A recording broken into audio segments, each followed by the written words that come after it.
ભાવનગર સ્થાપનાથ મહાદેવના દર્શન કરીએ. ચાલો, આજ શ્રાવણ મહિનાનો પહેલો મહાદેવ. જય માતાજી મિત્રો, હું છું તમારો મિત્ર બળવંતસિંહ. આજ મારા મિની બ્લોગમાં તમારું સ્વાગત છે. જો તમે આ વ્લોગ યુટ્યુબ ઉપર જોતા હોય તો સબસ્ક્રાઈબ કરી દેજો, અને ફેસબુક ઉપર જોતા હોય તો લાઈક ને શેર કરજો. તો આજે આપણે જવાના છીએ બોળ તળાવ મહાદેવમાં દર્શન કરવા. તો ચાલો ચાલુ કરીએ. ઠેઠ સુધી જોતા રહેજો, બહુ મજા આવશે. શ્રાવણ મહિનાનો આજે પહેલો દિવસ છે. મુકેશભાઈ કીધું કે હાલો સ્થાપનાથ મહાદેવના દર્શન કરીએ, તો અમે ઉપડ્યા સ્થાપનાથ મહાદેવે. તો અમારી ઓફિસેથી જમીને તરત અમે આજે શ્રાવણ મહિનાનો પહેલો દિવસ છે એટલે ભોળાનાથના દર્શન કરવા જઈ રહ્યા છીએ. અને આજે એ નાની દીકરીઓ બહેનોને જાગરણ હતું, એટલે અહીંયા ઘણી બહેનો જાગરણ માટે આવેલી દેખાય છે. જો આજે વધારે પબ્લિક છે અને અમે જ્યારે જઈ રહ્યા છીએ મંદિર તરફ, અને રસ્તામાં મેળાના બધા સાધનો અને ધીમે ધીમે પગથિયા ચડી રહ્યા છીએ. અને તમે આ બ્લોગમાં ઠેઠ સુધી બન્યા રહેજો, હું તમને ભોળાનાથના દર્શન કરાવું.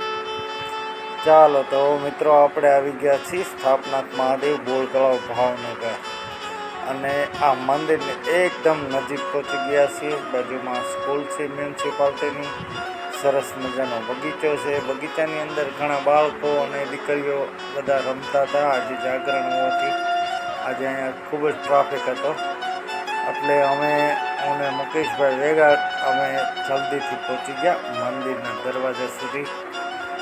આજુબાજુ ઘણી પબ્લિક છે. તો હવે આપણે સ્થાપનાથ મહાદેવના દર્શન કરીશું. તો ચાલો, હું તમને લઈ જાઉં મંદિરની અંદર. અહીંયા સ્થાપનાથ મહાદેવનું ભવ્ય મંદિર છે.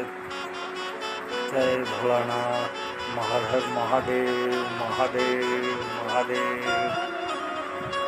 ભોળાનાથના દર્શન અમે કરી રહ્યા છીએ. અને ત્યાર પછી હું તમને બોળ તળાવનો નજારો ખૂબસૂરત બતાવવાનો છું. તો અમે અહીંયા ભોળાનાથના દર્શન કરીને હવે હું તમને લઈ જાઉં છું બોળ તળાવ જોવા માટે. જોકે અમારી ઓફિસ અહીંયા બાજુમાં જ છે, પણ અમે આડા દિવસે અહીંયા આવતા નથી હોતા. પણ આજે શ્રાવણ મહિનાનો પહેલો દિવસ હતો એટલે મુકેશભાઈએ કીધું કે ચાલો દર્શન કરવા જઈએ, તો આવ્યા છીએ. તો હવે હું તમને બોળ તળાવ જોવા લઈ જાઉં. એમાં કેટલું પાણી છે, ખાલી છે. હા, લગભગ તો ચોમાસા દરમિયાન ભરાણું જ નથી એવું લાગે, નહીં તો અત્યારે એ ઓવરફ્લો હોવો જોઈએ, પણ તળાવ સાવ ખાલી છે. હા ભાઈ, કે અમારો વિડીયો ન લેતા, એટલે બોલે કે કડે ઊભો રહી, તારો વિડીયો લેવો છે. પણ તો એ છૂટા જાય. નોટિસ મારેલી છે કે નાના બાળકોને લઈ પાણીમાં ના ઉતરવું એવી. હવે અમે જઈએ રહ્યા છીએ બોળ તળાવમાં. જો આ અમારા ભાવનગર રાજાનો મહેલ છે, તો અને અહીંયા બાલવાટિકા છે પાસે નીચે, પાળાની નીચે.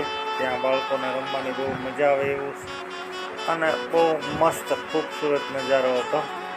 અમે હું ને મુકેશભાઈ ભોળાનાથના દર્શન કરી અને પછી થોડી વાર અહીંયા 5 મિનિટ માટે હવા ખાવા માટે ઊભા રહ્યા અને બોળ તળાવનો નજારો જોયો. જો બોળ તળાવ ખાલી છે અત્યારે.